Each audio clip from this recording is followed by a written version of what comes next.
Today is the first lecture on data structures through C. Myself, U. Bhavani Kumar, lecturer in computer engineering at Durgabhai Deshmukh College, Hyderabad. I would like to tell you regarding data structures. Before going to see the details, we will look after the objectives. The first objective of this lecture is we will try to define a data structure. Before defining the data structure, we will see what actually a data is and how this data will be structured in the memory. And with respect to this definition, we will try to figure out some other definitions also, like representation, and we will try to see the actual data structure like stack in this particular session. Then we will try to figure out why data structures are used, what are the different examples, what are the different advantages by which this data structure will be used in our day-to-day life and in the computer science technology. Then what are the different types of data structures will be our third objective. We will try to figure out different flavors of data structures. Broadly speaking, we have stacks, we have queues, we have trees and graphs. Then we will discuss the advantages and disadvantages of different data structures. It is when we have one data structure, why we are going for another data structure. What are the disadvantages of this data structure? So that in order to overcome the disadvantage, we will try to go for another data structure. Then lastly, we will try to discuss the different parameters which will be used for selecting a good data structure with an example. With a suitable example, we will try to see what are the different parameters which will make a good data structure. Then the first objective, that is nothing but we will try to discuss and define the word data structure. Before defining the word data structure, we have to discuss about data. We have to know about the data. A data is the real world entity. That is, a data is a fact, a basic fact that will be used in calculations. And this data can be of two types. It can be a numeric type of data, that is numbers 0, 1, 2, 3, 4, 5, 6, 7, 8, 9, 10. That is 0 to 9 if it is a decimal number system. And even the data can be alphanumeric. That is, in database management system, we will try to store the data in a alphanumeric manner. That is, it is a combination of alphabets and numeric.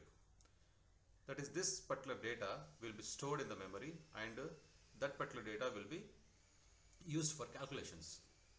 The process of storing this data in the memory for the sake of calculation, we call it as a representation. That is, we will store the data in the memory and that process we call it as representation. But the way in which you organize the data in the memory is very, very critical here. That organization of the data in the memory leads to a data structure. I would like to summarize this. Data is nothing but a real world entity or a basic fact that will be used in calculations. And this data will come in two different flavors. It might be a numeric data or it might be a alphanumeric data. And the process of storing the data in the memory, we call it as a representation. And the way in which you organize the data in the memory leads to a data structure. There are different ways of organizing data in memory and each one have their own implications, and we call that organization as data structures. Okay, next slide. Now, what are the different operations that you are going to perform on the data structure? That is, I was telling you the previous slide, that is, storing the data in the memory, we call it as a representation. That is, whenever you store the data, you have to organize the data in some particular fashion. In some way, you have to organize the data. And you should have all the methods, you should have all the routines by which you have to access the data from the memory.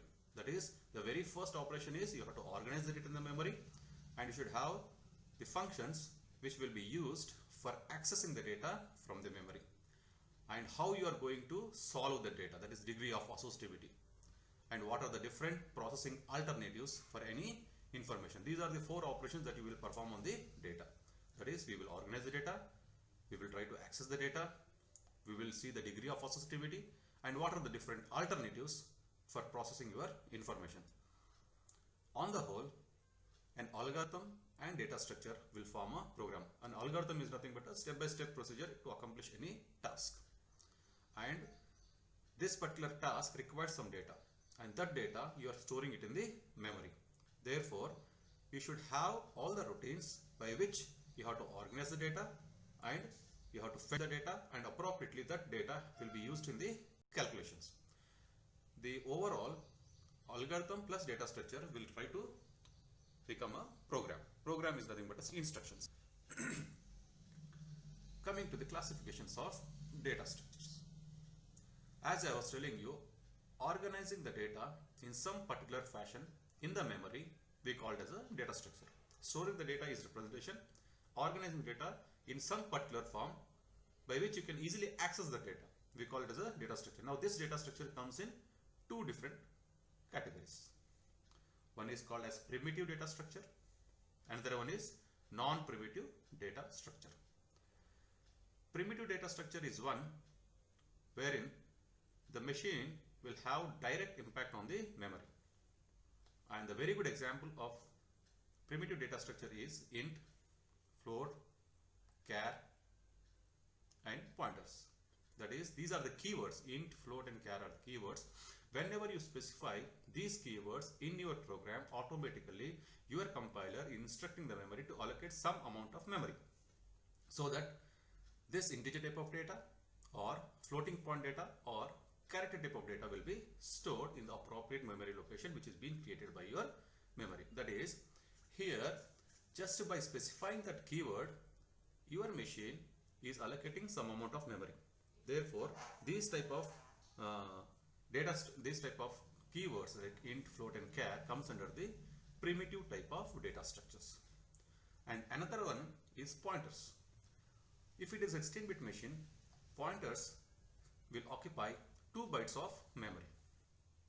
That is, since it is an unsigned number, it starts from 0 and it goes till 2 raised to 15 minus 1. That will be the maximum address that will be stored in that 2 bytes. And on the whole, your int, float, char and pointers comes under the category of primitive data structures. Coming to non-primitive data structures. Now these are something which acts as an intermediate, because we don't know the exact size, how much of memory is required for any type of data structure here under this category. For example, if you take arrays, initially we don't know anything about arrays, how much of memory we require. Depending upon the program, depending upon the data, depending upon the input value, we will try to allocate that much of memory. Therefore, it is something which is indirect way of assigning the memory. Therefore, arrays, lists and files will come under non-primitive type of data structures. Now even file is nothing but a set of records, and even file will not have definite amount of size. Depending upon the data that you put it in the file, either the size of the file will increase or it may shrink. Coming to lists, these lists will come in 2 flavors. That is, provided if the data is organized in a contiguous memory locations, we call that type of list as a linear list. Provided if your data is scattered throughout the memory and we don't know the exact, that is, instead of storing the data in the contiguous memory location, they might be scattered somewhere in the memory.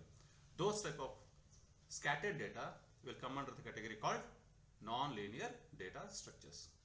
The very good example of a linear list is nothing but stacks and queues.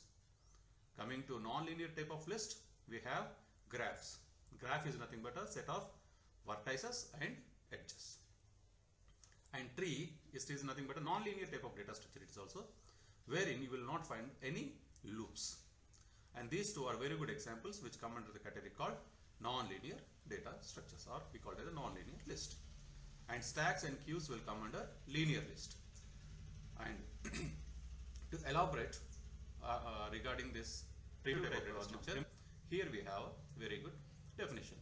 That is, a primitive data structures are the data structure that can be manipulated directly by the machine instructions. Now these machine instructions can be int, float, char, or if you put a, or if you prefix a star in front of any ordinary variable, that particular variable will become a pointer, and this pointer variable will be used for storing the address of another variable.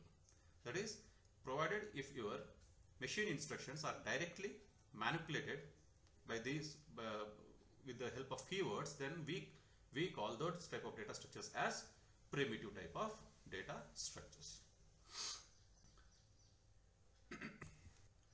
Coming to stacks. Okay, as I was telling you, as I was showing you the classification of data structures, I was telling you that data structures are divided into two categories. One is primitive type of data structure, and the other one is non-primitive type of data structure, and we are interested in non-primitive type of data structures, wherein the machine instructions will not operate directly, provided we don't know the exact size of these data structures. Therefore, these data structures are under the category called non-primitive type of data structures. Now, the very good examples under this one are arrays. Arrays are nothing but set of homogeneous elements, and as we don't know the exact size of an array, depending upon the input data, we try to allocate that much of memory locations in the memory. And under list we have two categories. One is linear list and the other one is non-linear list. That is, under this linear list we have an example called stacks and queues. We will try to elaborate this stacks. That is, by seeing that classification we can easily figure out the definition of a stack. That is, a stack is one which is under linear category, and this linear category is under list, and list is under non-primitive, and this non-primitive is one of the type of data structures. Therefore, we can figure out the definition of a stack as a stack is a non-primitive linear data structure, and this stack is a data structure. That is, we will be organizing the data in such a way that one end of this stack is closed and other end will be open. That is, if you want to insert the element into the stack, it will be done through only one end. Even if you want to remove the element, you have to do it from the same side. That is, it is an ordered list in which addition of new data items or deleting an already existing data item is done at only one end, and often that end we call it as a top of the stack. And it works on the principle called LIFO, that is last in first out. Whichever the element that you put at the last in the stack will be the first one to be removed from the stack.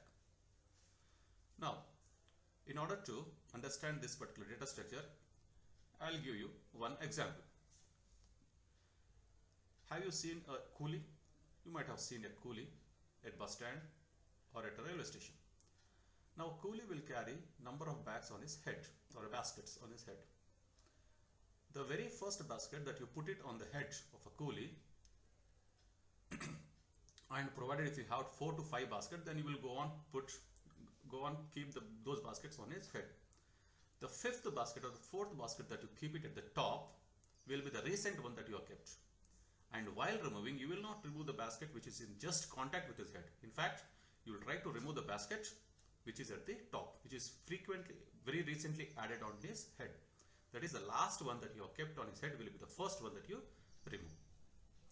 And the next example, if you have seen, if you are at a dinner or if you are at a reception, you will see piles of plates that are arranged for the persons for which they will be called for.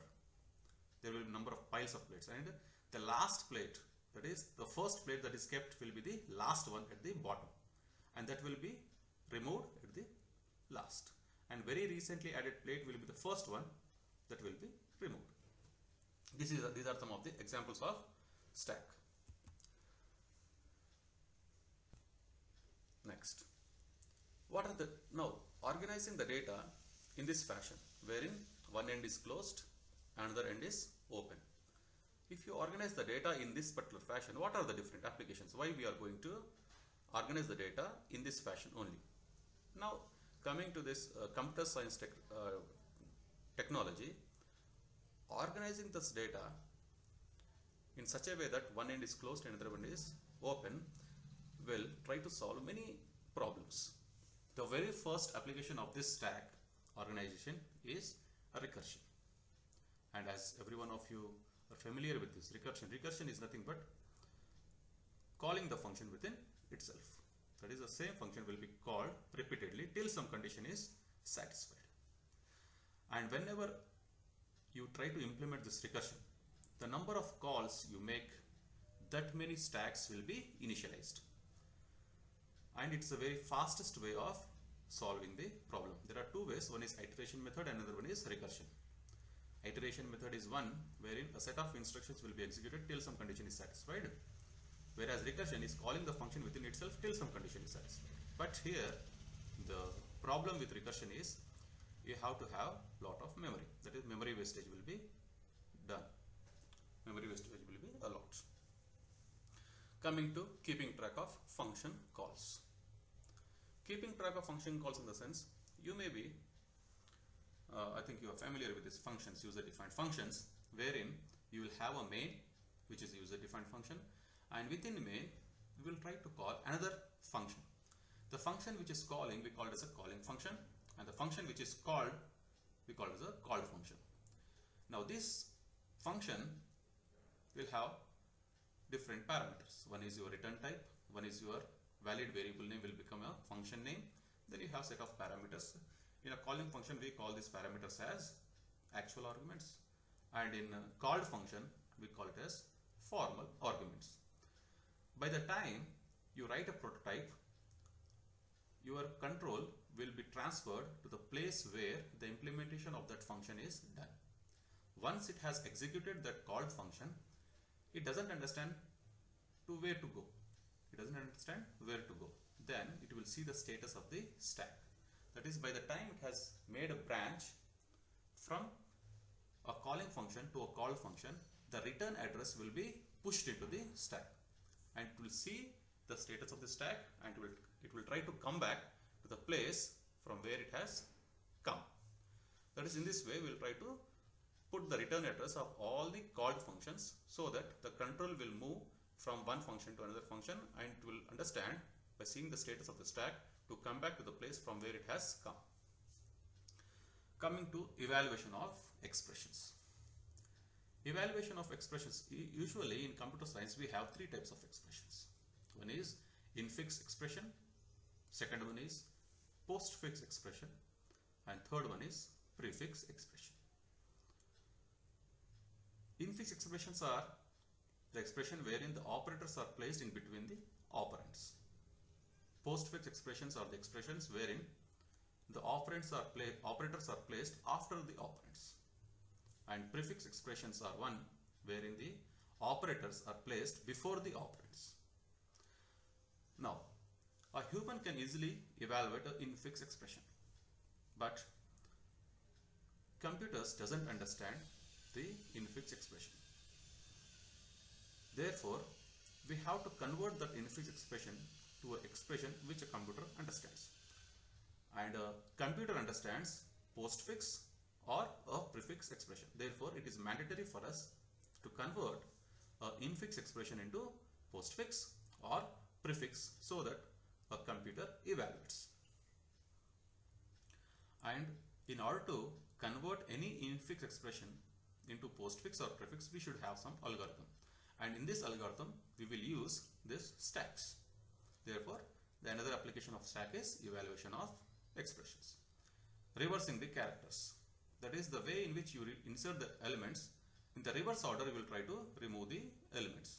For example, if you push A, B, C, D, and if you want to pop those elements, the form will be D, C, B, A. And this one will be called as a reversing of characters. And even in servicing some of the hardware interrupts, like stepper motor in microprocessor, we will use this stacks.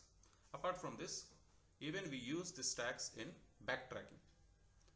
That is, whenever you want to put the partial results or store the partial results, we will use the stack for storing those partial results and backtrack the network. Next, first, after discussing the definition of a stack, we will have to first of all create a space in the memory, and we have to create the memory. Okay, creation of memory and storing the data in the memory we called as a representation. Now we will see the representation of a stack. That is, we can represent the stack in two different ways. Either we can go with a static method, or we can go with a dynamic representation or a dynamic method. Static method is one wherein we use arrays, wherein the memory locations will be contiguously allocated, and wherein the data will be placed. But since it is a static method, we have to predefine the amount of memory that is required for a stack. If I want 10 memory locations, if I want 10 memory locations for storing my data, then we have to specify, or we have to tell the compiler to instruct the memory so that it allocates 10 memory locations. And if the data is more, then again we have to come back to the program, again we have to instruct to increase the memory. But this problem can be resolved in dynamic representation based upon the demand, based upon our necessity. We can allocate the memory as and when it is required on the fly. Since we are creating the memory on the fly, we call this representation as dynamic type of representation. But here we will look into static representation. A static representation is same as that of array type of representation, wherein you have a syntax, you have data type. Data type can be anything. It can be int, float, char, depending upon the data that you are going to put it in the memory. You have to specify which type of data you are going to put it in the memory. And here, as an example, I took it as int. Then stack, stack. A stack is nothing but any valid variable name will become a stack. It is not compulsory that you have to go with stack. It can be A, B, C, D, any valid variable name. That is which will satisfy those 5 rules. That is how to declare a variable. We have 5 rules for defining any identifier. If those rules are satisfied, then it will become a valid variable name, and you can use that particular variable name in the static representation. Then max is nothing but amount of memory locations that you want for your program. Here I took 10. That is, I am instructing my compiler to allocate 10 memory locations. I am instructing my memory to allocate 10 memory locations as my program is in need. That is, on the whole, if at all you want to represent any stack, then you have to specify the data type, any valid variable name, followed by the amount of memory that is required for your program. That will be the representation of a stack.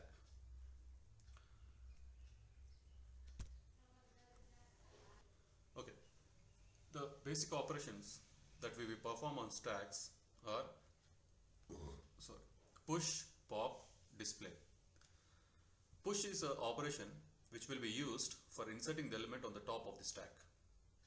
Pop is an operation if you want to delete any element from the top of the stack, then the operation that we name it as pop. Provided if you want to see the status of any stack, then we will use an operation called display in order to see the status of the stack. Now here I would like to quote one thing about the variable called top. Top is a variable which always points to the topmost element of the stack.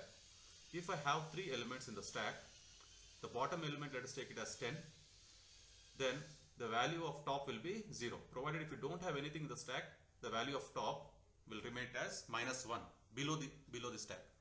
Whenever you insert an element using the operation called push, then the very first element will go in the index 0 and the value of top will be also 0, and that memory location name will be stack of 0.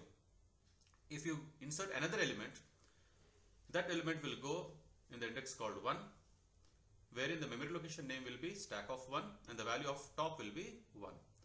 If the size of the stack, if it is 5, then the last element that you insert into the stack will be the element in the index called 4, wherein the value of top will be 4 and the memory location name will be stack of 4. That is, always the top is a variable which always points to the element which is on the top of the stack, and the operation which is used for inserting the element into the stack we call it as push, and the operation which will be used for removing the element from the stack we call it as pop, and the operation which will be used for displaying the status of a stack we called as display. Push operation. As I was telling you, inserting an element in the stack we called as a push operation. And one thing you have to note here, at any given instant of time, only one item is inserted, and that will be from the only one end, and top is a variable which always points to that element whenever you insert the element into the stack. And this operation which will be used for inserting the element into the stack we call it as a push operation. And one more thing, at any given instant of time only one item will be inserted. See, if I want to see the status of this particular stack, that is I have inserted all these elements, that is 24, 15, 5 and 12. And if I want to see how these elements, what are the different elements that are there in my stack, then what I have to do, I have to display the status. What I will do here is, if I don't have anything, see, if I don't have anything, the value of top is -1. Therefore, I can easily prompt a message telling that nothing is there in the stack and the stack is empty. But if I have something in the stack, then what I should do, I should display the element right from this place to this place. Therefore, I can't decrement this value top directly, because if I decrement this value of this top, then I will lose this value. I will lose this value if I decrement this value. Therefore, instead of decrementing this value, I'll take a element called I. I'll assign this value of top to I. Then I will display this element first. Then I'll decrement the value of I by 1. Then I display this element stack of 3. Then I decrement the value of I by 1. Then I display this element. Then I display this element. That is, the value of I will be decremented and it will go till 0. That is, the value of I will be either greater than 0 or equal to 0, but not less than. We will see that one here. That is, if you don't have anything in the stack, if you don't have anything in the stack, then the value of top is -1. And we can easily prompt a message telling that stack is empty. If you have something in the stack, then you assign the value of this top to I and check the value of this I against 0. The value of I will be greater than or equal to 0. If the value of I, if it is greater than or equal to 0, then whatever the element that is there in stack of I, you display that element and then go for decrementing part. Once the value, let us take the value of top is 4. What I will do, I will assign this 4 to I, and 4 is greater than 0. The condition is true, therefore S of 4. I will display that element and then I will decrement the value of I by 1. Now the value of I will be 3. Then I will come to this place. 3 is greater than 0, again S of 3. Then I decrement the value. I is equal to 2. 2 is greater than 0. Then I display S of 2. I decremented. I value becomes 1. 1 is greater than or equal to 0. Condition is true. Therefore S of 1. Then I becomes 0. 0 is not greater than, but it is equal to 0. Therefore S of 0 will also get displayed. And afterwards the value of I becomes -1. -1 is not greater, neither it is equal to 0. Therefore we come outside this loop, so that all the elements, 5 elements which are there in the stack will be displayed. And that is the method of seeing the status of a stack. Now we will try to implement a stack using a C program. That is, we have to initialize some of the header files like stdio.h, conio.h, process.h, whichever the header files that are required for us. We have to define all those things. Then here I have defined the size of a stack as 5. Okay, this is a macro. Stack size is 5. That is maximum size of my maximum number of elements that can be there in my stack are 5.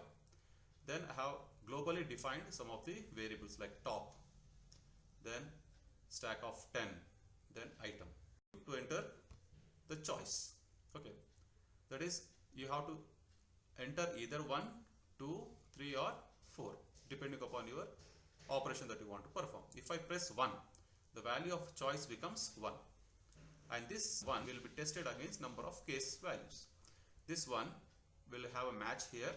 Then I will enter one element, and appropriately this is a calling function which will execute this push operation, as we have seen it in the previous slide, wherein the value of top will be checked against max -1, if top value, if it has not reached max minus 1, then the value of top will be incremented by 1 and this element will go in stack of top. And if I have pressed choice as 2, then this will, that is the choice value becomes 2 and there is no match between this 2 and this one, therefore it will go to this particular case. And this case 2 is meant for deleting the element from the stack. Okay, and this is the operation. In this pop operation, first of all it will see whether the stack is empty or not. If it is not empty, then it will try to delete that element and assign it to item deleted. And appropriately that item will be displayed using this printf statement. If I press then display function, if you don't have anything in the stack, then the value of top will be minus 1. If the value of top is equal to minus 1, stack is empty. And if you have something in the stack, definitely the value of top will not be minus 1, it will be other than minus 1, like 0, 1, 2, 3, 4, 5, depending upon the size of your stack. Then the value of I, that is top value, I will assign it to I. And I will be checked against 0 as I have explained in the previous slide. The value of I will be checked against 0 and appropriately the element which is there in stack of I will be displayed, and then we decrement the value of I by 1. And this particular process will be continued till the value of I becomes minus 1. And we can see the status of the stack. And as I was telling you, at any given instant of time, only one element will be added or one element will be deleted from the stack. And if I want to continue this iteration once again, then it will ask you whether you want to continue or not. If you want to continue, you press 1 so that this RPT value becomes 1 and that value, that while loop will be true. Again, those options will be displayed at your disposal, at your screen. That is, you will have push, pop, display and exit. In the first case, if you have taken push, you go for push once again. Depending upon the size of your stack, at the last, if you don't have any provision of inserting the element, it will display a status telling the stack is full. Then you can again press 1 here, the value of RPT becomes 1, again the while loop becomes true. Then you can go for option 2, wherein you can delete as many elements as you can depending upon the size of your stack, and if you don't have anything in the stack, then the value of top becomes minus 1 and it will display a status telling that stack is empty. And if you want to see the status, then you can press 3 and you can see the status of the stack, and this particular process will repeat. And if you want to come outside this particular loop, then you can press 0 so that the value of RPT becomes 0 while loop becomes false, and you can come completely out of loop.